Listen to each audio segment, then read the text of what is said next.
Hey there, therapists. It is a Friday night. It's like 6 o'clock on a Friday. The week is about done here, and I am here to talk about. I can't leave work because I want to talk about pay scales. So, I mean, who doesn't want to talk about that? But actually, it's a very important strategic thing in your practice if you want to scale your practice. I don't think people think about it enough and actually get it just right, and it has to be just right. So, when you go from private practice, solo practice where you're just doing your thing, there's no such thing as a pay scale. You get paid what your clients pay you. That's what you make. But when you hire that CSW right below you or that first therapist that's working under you, you want to get the pay right for them. And you want to think through a couple of things as you do that. One is it enough that they are excited about it and that they are happy in terms of the culture of your business, that they're happy to work there? So you don't want to nickel and dime people. You want to pay them well. I pay them as much as I can so that I can make some good money and they can make some good money too. Um, and if you take care of people, then they'll stay longer and stay with you. So, but what is that number? Because when you're looking at the margin of a therapy session, it's really tricky. How do you pay a therapist effectively so that they can make good money, they'll stay with you, and they'll be motivated to stay with you for the long run? So um, let's think this through together. And I'm going to share with you an example here, pay scale that I have. Worked into this is all kinds of strategy. It might just look like a bunch of numbers there, but it's all kinds of thought and strategy for the long-term build of this clinic. So what I'm doing is both trying to pay them well at the same time.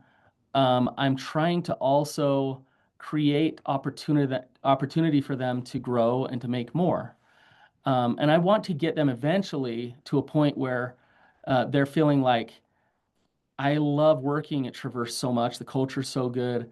I make enough where I don't know if it's worth it for me to really go out on my own. Now, I know I'm talking to people who are thinking about building these businesses and going out on their own. But when you're hiring, you're looking for people who don't want to take on all the business burden, don't want to build out all the systems, and will actually stay with you for the long run.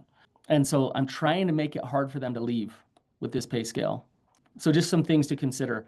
I do not pay therapists salary. And the reason is because the margin on a therapy session isn't enough to pay salary. So if they are really short on sessions one week, but I'm paying them so much every week no matter what, then I'm going to lose money. So a revenue share or a profit share is the only way to go with your clinical staff, with your therapists. Now, if you have medical staff and things like that, the margins are much higher and you might be able to pay them salary. It might be more strategic even to pay them salary. But with the therapist, I don't pay salary. And that's awesome because I don't lose money if they don't have sessions. I don't, it's not a fixed cost. My payroll is not a fixed cost. And that's a really big deal when you're scaling up your business and building out a clinic. Um, so I would really highly recommend that. So here's some examples. And interns, I do pay my interns. A lot of times the interns are like, "What? You actually pay me?" I'm so many places they pay me nothing. Um, I like to pay interns, and I actually like to hire interns, and I'll do a whole other video on that because that's kind of one of the secrets to scaling up your business is getting good interns. But I do pay the interns. 0 to 15 at 40%. Now, you might be looking like, oh, 40%. It's because part-time employees, they take almost as much cost to have as a full-time employee does. So they're making me less money, but they're costing me the same. I still have to do all the onboarding. I still have to figure out scheduling for them. Um, a lot of the trainings they still attend just like anybody else, but they're only doing 5 sessions a week. So if you're going to do 5 sessions a week, then they get 40% and the clinic gets 60%. If you get up above that 15 or at that 15, then you hit that 50% revenue mark, which you look at that and you're thinking, okay, like that's hard. Like to take 50% from somebody's work. But the truth is you would put so much work into the marketing, the building, the office, everything that you're building out. That's how they make good money and you make good money. If you're charging $150 per session, they're making 75 bucks an hour, and that's awesome. Depending on how many therapists you have, your margin changes because your fixed costs are the same. So when you hire your seventh therapist, you're making more of that 50% than you are when you hire your third therapist.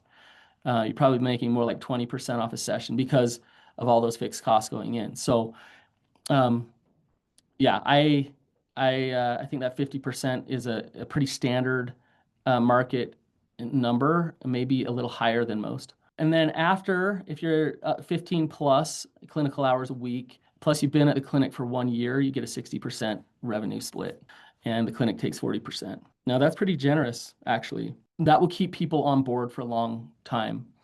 And the thing about that is at that point, if they're having a full caseload, they're showing some loyalty to your clinic, they're going to start creating client referrals for your clinic to help fill up therapists that are being hired underneath them. And so it's worth paying them more to keep them on longer. All right, and then down below that, if they're doing 15 hours a week, plus they're on the leadership team, and usually they've been there 2 years by then, they're getting 60% of the clinical revenue, plus they're getting a profit share, that a bonus bucket that's going in of the profits, a certain percentage of the profits of the overall business. So they don't have equity share of the business, they're not becoming partners, but they are partaking in the overall success of the business.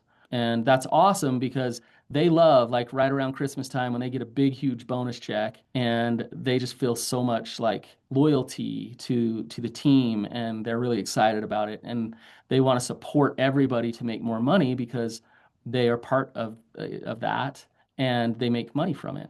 Oh, there's something I'm forgetting that I want to say about this. Maybe it'll come back to me. Oh, yeah, I was going to say this. You want to be sure that when you do your onboarding, and you hire, even the very first therapist that you ever hire, that you solidify this pay scale and you stick to it, that you're not deviating for one person and changing another thing for another.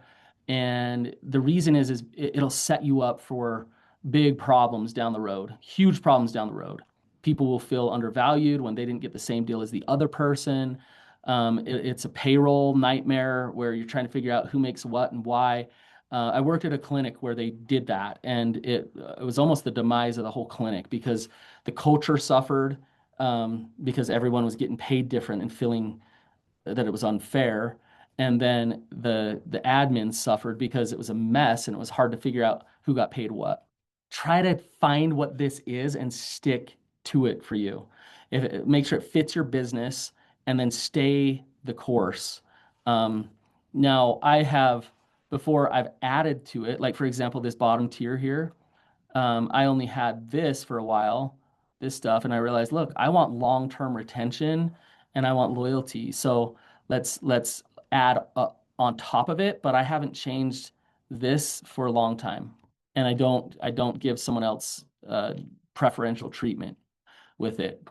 Now, I might promote somebody who's just doing awesome and they end up in a leadership position, and that's outside of this pay scale. Maybe they end up in a salaried position because we need a clinical supervisor or something like that. But this pay scale is for the clinical team outside of leadership.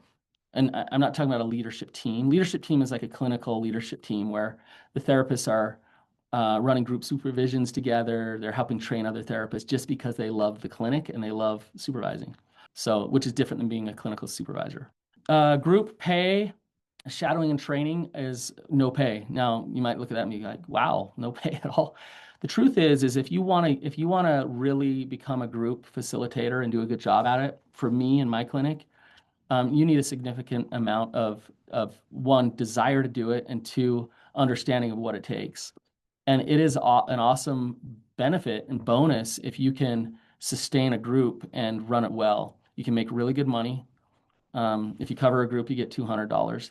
If you facilitate a group, this is a 90-minute a week group, you get $1,000 a month.